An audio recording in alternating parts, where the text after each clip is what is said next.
Nakita ko kasi pagpasok niya, uy, may bakit ang putla mo?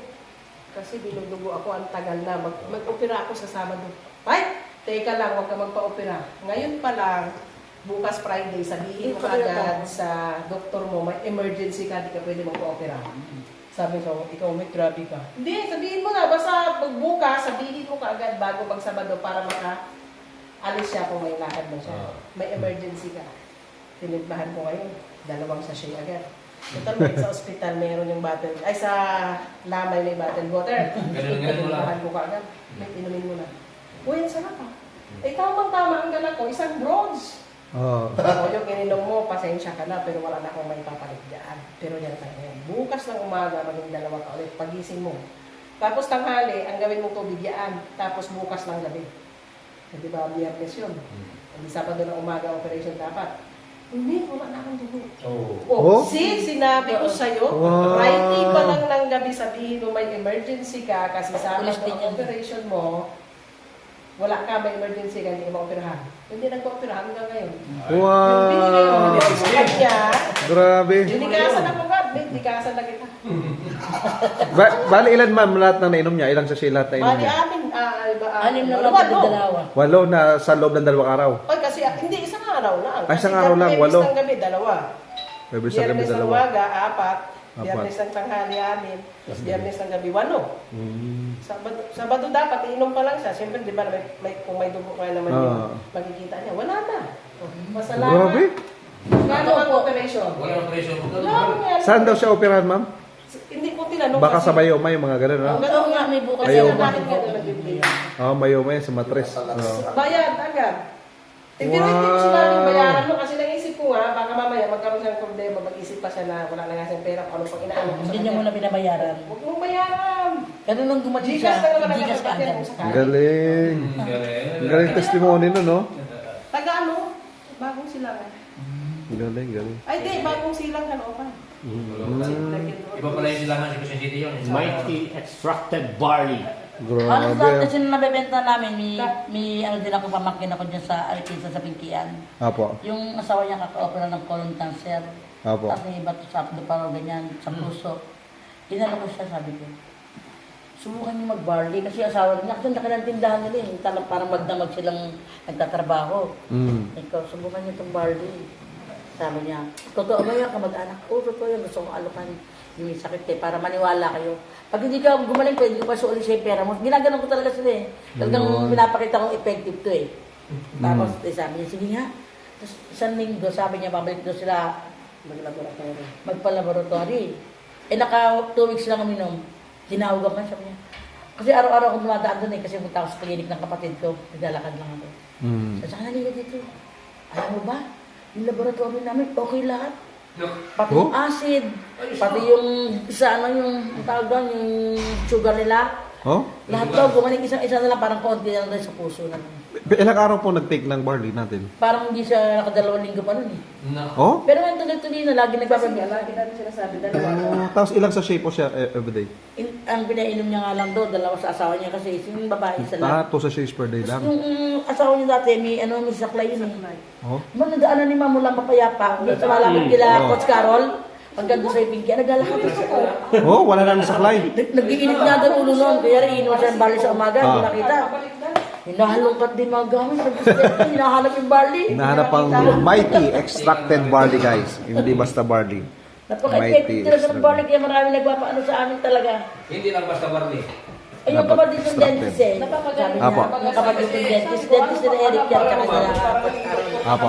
Yung isang sa sinito, Tapos sabi, ng 2,000 na halaga ng box. sabi niya, papakardio ko kasi parang may bukol daw dito. Eh, nung before pa siya nagbabarley, umiinom din siya ng, siyempre, nagis na namin sa nanay namin, pag may masakit, nagdalaga ng Diba, no, bayabas. Nung uminom daw siya ng barley, nawala na yung mga bukol-bukol dito ng kapatid ko. Yun ang nag-member sa akin, yung kapatid kong dentist. Pati ako nilibre. Siya din nag-member Ayaw kay ko Mama. na mag-barley na dahil doon na nga kasi. Dok, sabi ko sa kanya, Dok, huwag na ako doon. Pareho lang yan. Punta ka sa klinik ng kapatid ko, may tinda siyang barley, nakadisplay sa klinik. Galing. Nung pag-demo sa ako, sabi ko pa sa isip ko, pero hindi ko pinahalata. Tingnan ko nga. Ayun. Hindi kasi ako na nga mismo, ganun nga ako. Di, alam ko na yun ang magiging rason pag ginawa ng iba. Nagawa ko na eh. Oo. Kaya lagi ko sinasabi, pag Barley user ka, ay oo, punta ako sa bahay mo mamaya. Oh. Compare lang, compare. Ano po yung pinaka-common nilang nagiging feedback sa barley natin, sa mga barley user na? Mayroon akong in-upload sa Reels dati, pinatanggal ko lang eh. Ah. Sabi niya, tanggalin mo please. Kasi yung kapatid ko, ang laki ng kinikita sa barley doon sa isang brand. Nasa kanan. Masasagasaan. Yung butter nila. Pero matik man yung barley ko, sabi niya, wow, sarap. Ngayon, nakita nung kapatid, kaya bita-delete. Delete mo yan, sabi sa kanya. Ngayon, sabi ko, bakit ko i-delete? Mate, i-delete mo na, maawa ka sa akin. Pinapagalitan ako ng kapatid ko na nasa Canada. Bakit? Yung barley Sa ko daw, Canada. pinoromote ko, samantalang yung kanya, ang tagal-tagal na. Ayun. Hindi ko raw na-promote ang barley niya. Grabe. Yun ang bumili ng 15 boxes bago sumakay sa barko at awa. Oh. Wala naman dati bumili ito. Yun yung nangyari ko. Pero miyembro na siya. Hindi naman ako papayag Nice. na user ka na tapos hindi. Kaya sasabihin ko sa kanya, sayang pera mo. Nasa taas ko yun ng ano. Oh. Diba, bago tayo mag-grand launching. Apo. Nakasama ko na yun. Pero mga dalawang buwan ko yun siyang laging tinutok. Wala ko, ikaw na lang hindi miyembro dito. Sabi ko na dami. Naku, wag na ako. Ang dami kong ininom. May spirulina, ang dami yung binanggit. Hanggang sa wala siyang choice nung araw na yon. Nick, nagmamadali ako pero dito muna ako may tinataguan siya. Habang ganon, timplahan ko na. O sige na, timplahin ko. Sabi na po, muna. Uy, sabi, wow, sarap. O, balik ako mamaya. Pag sabi niya, balik mamaya, hinanda ko lang agad. O, ayan na. Bayaran mo na lang ako pag ano. Tingnan mo na, baka ayaw lang asawa ko. Sabi niya, o sige, dahil mo isang box ha. Tapos bukas, feedbackan mo ako kung ayaw ka ng asawa mo. O ha? Nagustuhan ng asawa, kinuha agad yung 5,000. O, sabi sa akin, tingnan na. Ang galing. Ayun siya kasi Ma'am Jackie ayaw minom, di ba? Yun, lalo na yun, tinago sa aparador. Oh? Nahiya siya Bakit kay po? Ma'am Na hindi... Bakit tayo Sabi inumin? niya kasi, love, nahiya na talaga ako kay Ma'am Claros, inaaraw-araw niya ako kulit sa barley. Ah. Para matigil daw ako sa kanya, kaka-invite, kumuha siya ng isang piraso nito. Ayan, sabi ni Marley. Yan, okay na yan. Yan. At nilagay sa aparador. Tinago niya sa aparador kasi hindi na siya inom ng barley. Kaso, yung asawa, pagbukas ng aparador, ito yung unang nahulog. Ano to? Sabi niya. Sabi niya, paano mo wala tayong pera? Wala niya kasing mahal. Wala tayong pera. Ay, anong gagawin ko dito? Kaya yung Janet, mamaya kasi ako yung klaro. Sige, para matigil na siya. Ay, sino inom dito? Sabi ng lalaki. Di ako na lang kasi ayaw mo. O, uminom siya. Alam niya na pag uminom siya ng isang basong Red Horse, hindi siya makalakad Hindi siya bukas. malasing. Hindi siya makalakad Oh. bukas. Oh, yun ang epekto sa kanya. Oo. Oo. Sabi niya, uy na, Nakalakad. paano nangyari yun? Nakalakad pa rin. Uminom ako ng isang Red Horse, isang bote, tapos hindi mo lang sumakit ang paa kasi hindi ka nagpabili ng gamot. Oh. Ano ininom mo? Wala, yung barley mo. Ay, wow! Maganda pala yun. Mabenta sa Ano na lang. Hindi ba? Nag-miyembro yung pulis na paayaw-ayaw, saka yung asawa niya. Yeah. Pati yung anak na 10 months, miyembro. Pinapinom na. Pero nahiya sana ako kasi yun pala ang perception niya sa kaaraw-araw kong pagkukulit. Ako, wala akong Nakulit intention ako kay ma'am. kasi nakikita ko lagi siyang sa ospital. Walang sakit. isang linggo. Lagi. Ma'am, absent ako ha. Bakit? Kasi may sakit anak ko. Ha? Oh. Sige, total, nagdidede yan. Pag timpla ng barley ng asawa mo, lagyan mo ng 2 kutsara yung gatas, saluin mo doon. O hindi na na-hospital. Oh, Kaya nga galing. nag-miyembro. Galing. Tapos yung asawa niya, sumama sa atin nila Pati- pag si Eric, di ba? Napunta ng Karinga. Ngayon, Sumama iinom ko. sa nanay niya sa Pasig. Pero naghahanap pa ng tayo ng pabigyan. Nice. Galing. Nice. Wow! Yahoo! Daming ano, ang gaganda ng mga testimony guys. Hindi mo Different. ako pwedeng maalok si Mighty Daniel, dire-diretso. extracted barley stories. Nice. Pag pinatawag ko nga sila, pupunta yun. Ay, Lalo yung hospital. nag-testimony ka nung wala sila press eh. Nung last event natin sa McDo. Ay, Jollibee ba? Doon. Pati si Coach Arnold. Ano pong nakwento niya? Nakita.